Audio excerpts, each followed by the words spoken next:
আসসালামু আলাইকুম রহমতুল্লাহ। কী অবস্থা সবার? সবাই কেমন আছেন? কিছু কথা অবশ্যই বাংলাদেশ নিয়ে বলতে চাচ্ছি। যেভাবে ধর্ষণের হার বেড়ে গিয়েছে, হত্যা হইতেছে, আশেপাশে সব জায়গায় হত্যা হচ্ছে, মাদকের অবস্থা খারাপ। আজকের আমিষা হয়েছে, কালকে আসিয়া হয়েছে, কিন্তু কালকে অবশ্যই আপনার মেয়ে হবে। তো আমাদের উচিত আরও শক্তভাবে প্রতিহত করার, না হলে এই র্যাপিস্ট আরও সুযোগ পাবে। অবশ্যই আমাদেরকে এর বিপরীত হিত করা লাগবে।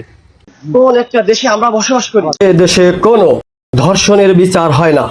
কোন একটা দেশে বসবাস করি আমরা, যে দেশে এই পর্যন্ত একটা ধর্ষকের বিচার আমরা করতে পারলাম না? আমরা হতভাগ্য কুলাঙ্গার জাতি।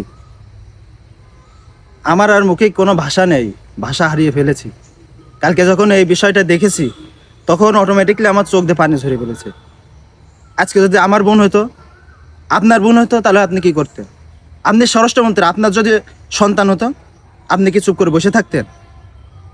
এটা নিজের মনে করে একটা জায়গায় আপনি বিচার করবেন, জনসম্মুখে একটা জায়গায় বিচার করবেন, দেখেন ভবিষ্যতে আর কেউ এই কাজটি করার সাহস পাবে না। জনসম্মুখে একজনের ফাঁসি দেন, একজনের কল্লা কেটে নেন, না হয় আমাদের কাছে ছেড়ে দেন, তারপর আমরা দেখছি কি করা যায়।